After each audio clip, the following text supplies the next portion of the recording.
வணக்கம். இது தமிழ் குரலின் சிறப்பு நேர்காணல். இன்றைக்கு நம்மோடு இணைந்திருக்கிறார் ஃபர்ஸ்ட் மீடியாவின் முதன்மை ஆசிரியர், மூத்த பத்திரிகையாளர் ஐயா முனைவர் உமாபதி அவர்கள். சார் வணக்கம். வணக்கம். வணக்கம்.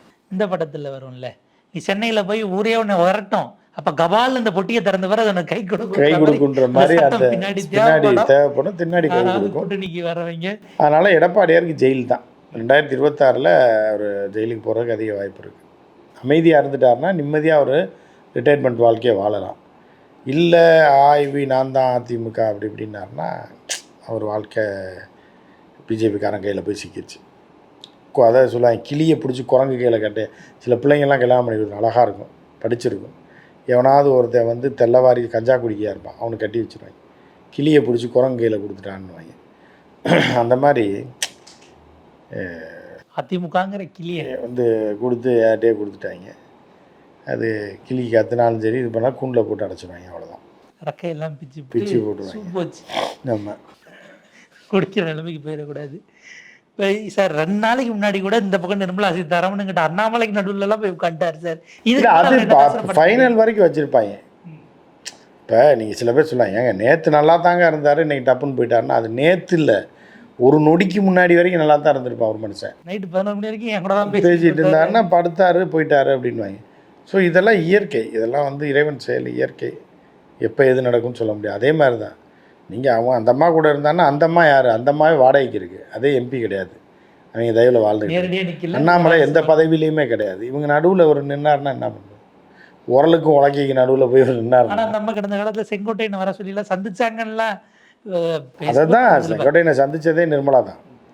ஸோ இப்படியெல்லாம் வந்தப்போ ஒரு முறை போய் ரகசியமாக சந்திச்சாங்க. அது ரகசியமாக பேசுவாங்க. இப்போ ஜிஜின்பிங் இவர் கூப்பிட்டு காரில் பேசல, ஜியை புட்டின்னு வரீங்களா அப்படின்னா, வரேன் ஜி என்னன்னா உள்ள இறக்கி விடுறோன்ற மாதிரி. உங்கள் ரூம் உங்களுக்கு எங்கே ரூம் போட்டிருக்காங்கன்னு, எங்களுக்கு அங்கே போட்டிருக்காங்க, எனக்கு இந்த பக்கம் போட்டிருக்காங்க, சரி வாங்க நான் உங்களை இறக்கி விட்டு போகிறேன்னு சொல்லி அதை கேமரா 42 நிமிஷம் வண்டி ஓட்டுற அளவுக்கு சைனாவில் இடமே கிடையாது.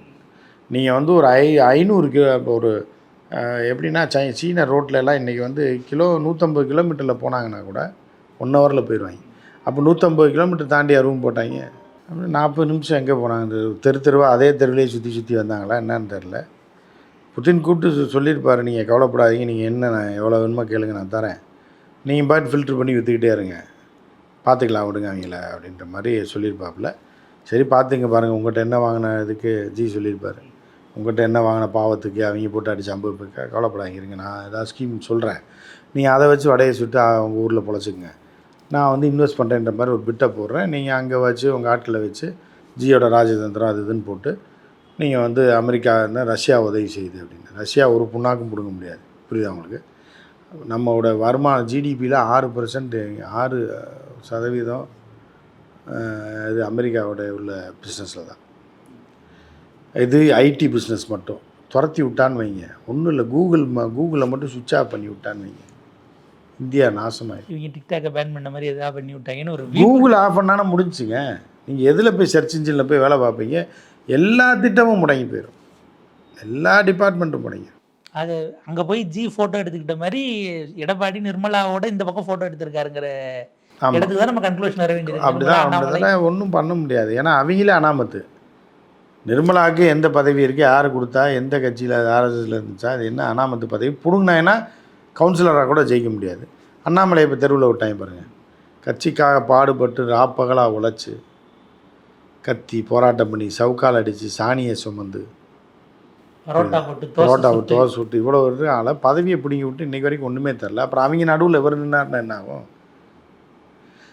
ஸோ இது எல்லாமே வேஸ்ட்டு தான். இந்த மாதிரி இருக்குது. ஏன்னா இப்போ ஜிகே வாசன் போன்றவர்களுக்கு திரும்ப சீட்டு தரேன்னு சொன்னால் அவர் எதுவும் பேச மாட்டாரா? ஜிகிட்ட அவர் நேரடியாக ரெக்கமெண்ட். ஜிகே வாசன் குடும்பத்தில் உள்ளவங்களே மறந்துட்டாங்கன்றாங்க. ரொம்ப நாளைக்கு முன்னாடி இருந்தார் போயிட்டார் அப்படின்ற மாதிரி, எங்கே போனார்னு தெரிலன்னு. தெருக்காரங்களுக்கே ஜிகே வாசனை தெரியாது. ஆனால் ஜிகே வாசனை வச்சு மூப்பனார் சேர்த்து எத்தனை 25 வருஷம் ஆச்சு. நீ அவர் செல்வாக்கை வச்சு ஜெயிக்கணும். அவர் செல்வாக்கை வச்சு மகனே வீணாக போயிட்டார், ஒன்றுமே பண்ண முடியல. மகன் கேட்டு இப்போ வழி இல்லாமல் இருக்காங்க. இதை பிஜேபிக்கு அந்த ஓட்டெல்லாம் போகும்னு நினைக்கிறது நிர்மலா சீதாராமனுக்கு அரசியல் தெரியாதுன்றதுக்கு இது ஒரு உதாரணம். அது ஒரு முன்னெடுப்புலாம் மோடிஜி அமித்ஷாஜி செய்யல, சும்மா சொல்லி விட்டுப்பான். போமா சும்மா உட்காந்துருக்கேன், பார்லிமெண்ட்டும் கிடையாது, ஒன்றும் கிடையாது, இந்த நேரத்தில் டேக்ஸு இதுவும் கிடையாது, மார்ச் ஏப்ரலும் கிடையாது, ஒரு வேலையும் கிடையாது. அப்படி போயிட்டு ஆந்திரா பக்கம் போனால் ஆந்திரா பக்கம் போக முடியாது, குடும்பத்தில் பிரச்சனை. ஹஸ்பண்டு அவர் தனியாக இருக்கார். சரி அங்கே இதுக்கு பிறகு பெங்களூர் வீட்டுக்கு போயிருக்கோம். 2 நாள் மகளை பார்த்துட்டு தங்கிட்டு அப்புறம் அப்படியே தர்மஸ்தாலா அது இதுன்னு பிரச்சனை வருது. அங்கே பேட்டி கேட்பாங்க. அப்புறம் அங்கேருந்து எஸ்கேப் ஆகி இங்கே வந்திருக்கோம். இங்கே வந்து அண்ணாமலை பஞ்சாயத்து. சரி அண்ணாமலையை கொஞ்சம் அஸ்கா போட்டு தம்பி பார்த்துக்குங்க அப்படின்ற மாதிரி. அவங்க என்ன நினைக்கிறாங்கன்னா, பாஜக முதல்வர் வேட்பாளர்னு ஒரு லிஸ்ட்டு வச்சுருக்காங்க. அதில் யார் இருக்கான்னா நிர்மலா சீதாராமன் இருக்கு. நல்லா தெரிஞ்சுங்க. அண்ணாமலை, நிர்மலா சீதாராமன், தற்போதைய தலைவர் யார் நயினார் நாகேந்திரன். அதுக்கப்புறம் வந்து எப்படியாவது இணையும் போட்டு சேர்த்துக்குங்கன்னு சொல்லி நம்ம ஆயா இருக்கு, சிரம ஆளுநர் அதை இருக்காங்க, நிறையா இருக்காங்க. ஆனால் வேறு அதை விட வயதானவர்கள் யாரும் கிடையாது. அறத்த பழசுன்றது ஒருத்தர் தான். ஸோ அவர் இருக்கார். அவர் இன்னும் ஆக்டிவாக கம்பி எல்லாம் சுற்றிக்கிட்டு அது இருக்கலாம். ஆக்டிவாக உடல் ரீதியாக ஆக்டிவாக இருக்கலாம், மன ரீதியாக. புரியுதா உங்களுக்கு? ஸோ அந்த மாதிரி இருக்குது. இப்படி பல போட்டிகள் இருக்குது. 5-6 முன்னாள் தலைவர்கள் அவங்களும் ஒருத்தங்க கட்சியில். ஆமாம். பொன்னாருக்கு வயசாகிடுச்சு, அவரை சேர்க்க மாட்டாங்க லிஸ்ட்டில். சிபிஆர் தான் துணை ஜனாதிபதி இறந்துட்டார். எச் ராஜா மட்டும்தான் இருக்கார். அவர் நடிகர் ஆகிட்டார். இப்போ அவர் வந்து திரைத்துறையில் ஒரு சூப்பர் ஸ்டார் ஆகணுன்ற முயற்சியில் அவங்க இருக்காங்க. அதுக்கு நிறைய இன்வெஸ்ட் பண்ணுங்கன்றாங்க. நீங்கள் எலெக்ஷனுக்கு காசு கொடுத்தீங்கன்னா 2-3 கோடி ரூபா அவர் அடித்து வீடு கட்டிடுவார்.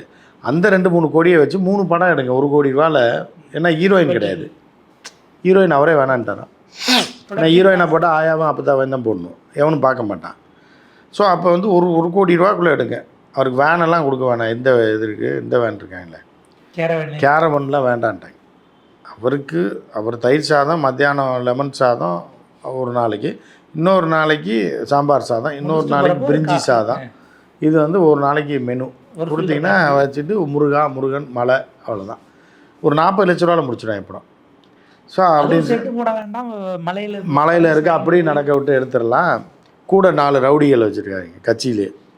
அவங்கள மட்டும் தாடி வளர்க்க சொல்லியிருக்கேன், எடுத்துறாங்க. ஜூனியர் ஆர்டிஸ்ட் இல்லை, கட்சியில் அவர் கூட இருந்தவங்க, மாவட்ட துணை செயலர்.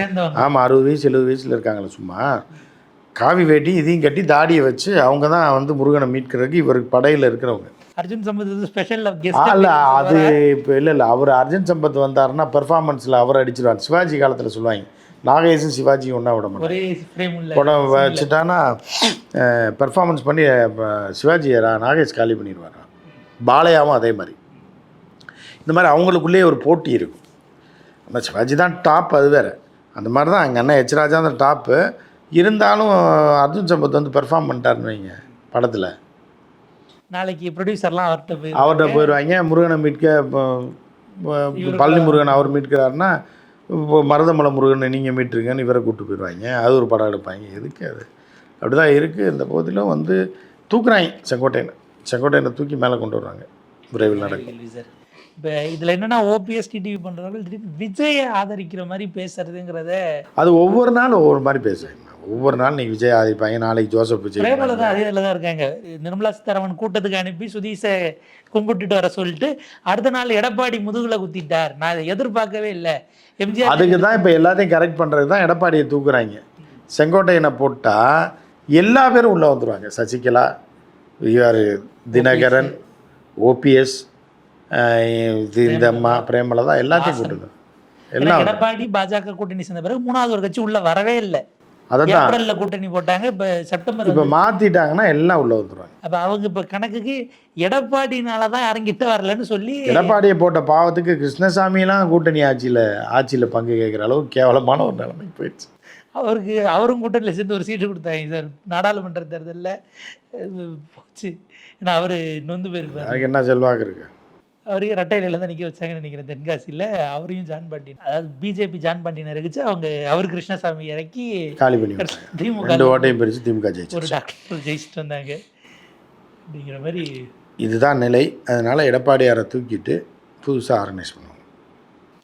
அதாவது அதிமுகவினுடைய இப்போ அவங்க என்ன சொல்லுவாங்க 1.5 இந்த வீடு வேறு வாடகை விடுறதுக்கு வெள்ளை அடித்து மாற்றி கலர்லாம் அடித்து விடுவாங்க. இல்லை தரையெல்லாம் தொடச்சி பாத்ரூம்லாம் க்ளீன் பண்ணி ஃப்ரெஷ்ஷாக வாடகைக்கு விடுவாங்க.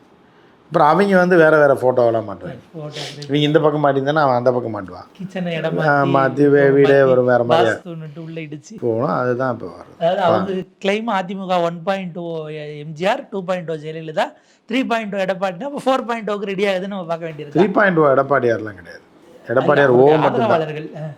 ஓ 1.0 2.0 அப்புறம் ஓ, அதுக்கப்புறம் ஓ பாசிட்டிவ் ஓ நெகட்டிவ் இப்படி வரும். இல்லை, கடந்த காலத்தில் தலைவர் ஒன்று நாங்களாம் சைபர்னு அவங்க சொன்னாங்க. அவர் அப்போ இப்போ வெறும் சைபர் தான். எடப்பாடியார் சைபர் தான். பார்ப்போம் சார், அதிமுகவினுடைய எதிர்காலம் அப்படிங்கிறது எப்படி போக போகுது. செங்கோட்டையின் மனசு திறந்தாருன்னா என்னெல்லாம் கொட்ட போகுது. அவரை மாதிரியே ஓரங்கட்டப்பட்ட பல மூத்த தலைவர்கள் இருக்காங்க. செம்மலைக்கு எம்எல்ஏ சீட்டும் கொடுக்கல, எம்பி சீட்டும் கொடுக்கல. அவரெல்லாம் வருவாரா, வந்து எப்படி போகுதுங்கிறத நம்ம பொறுத்திருந்து பார்ப்போம். உங்கள் நேரத்துக்கு பொறுத்து. நன்றி, வணக்கம்.